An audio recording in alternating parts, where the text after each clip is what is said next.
বুয়েট থেকে পাশ করা এমন একজন ইঞ্জিনিয়ারকে চিনি, যার বিবাহিত জীবনের 13টা বছর শুধু একটা বাচ্চা নেওয়ার চেষ্টায় কাটিয়ে দিচ্ছে। তার জীবনে সফলতা আছে, কিন্তু পূর্ণতা নেই। ব্যাংকের এজিএম এমন একজনকে চিনি, যার বউ 2টা বাচ্চা রেখে আরেকজনের সাথে পালিয়ে গেছে। তার জীবনে সফলতা পূর্ণতা সবই ছিল, কিন্তু ভালোবাসাটা কপালে জুটেনি।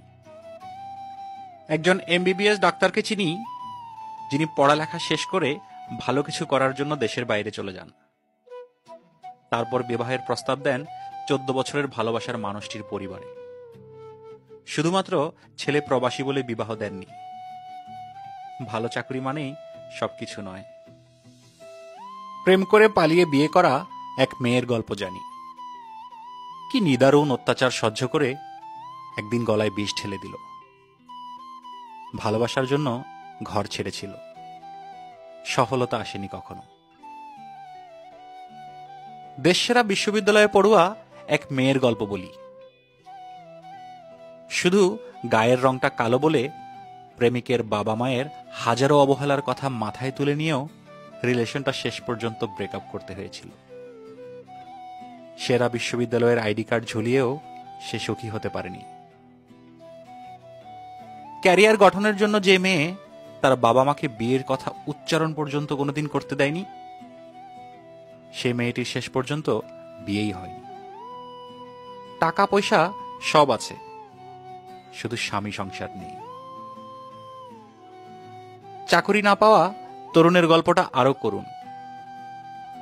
বেকার থাকার সময়ে প্রেমিকার বিয়ের আয়োজন থামাতে পারে নাই। চাকরিটা হাতে পাওয়ার আগেই বাবা মারা যায়। সফলতা মানেই সুখ বাক্যটা তার কাছে সম্পূর্ণ মিথ্যা।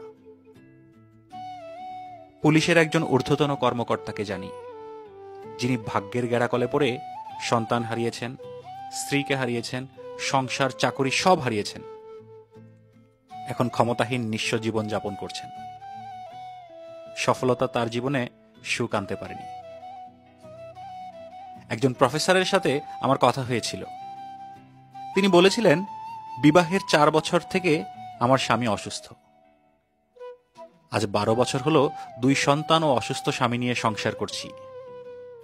জীবনে কি পেলাম জানি না। সবই ছিল, ভালো চাকরি, 2 সন্তান। শুধু অর্থই জীবনের সবকিছু নয়। আসলে এই জগতে কে সুখে আছে? টাকায় সুখ দিয়েছে কজনকে? জীবনে সফলতা মানেই কি সুখ? একটা জীবনে সুখী হয়ে মারা গেছে কজন? সুখী দেখেছিলাম আমার এলাকার নসু পাগলাকে। সে একবেলা পেট ভরে ভাত খেয়ে কি আইসি হাসিটাই না হাসল। শুধু ভরা পেটেই যে সুখে থাকতে পারে, তার চেয়ে সুখী আর কেউ নাই। আমরা যারা মানুষ, তাদের মন ভরে সুখ কখনো আসে না। আমরা কখনোই পরিপূর্ণভাবে সুখী হতে পারিনি। বাস্তবতা বড় ফ্যাকাশে, স্বপ্নের মতো রঙিন নয়।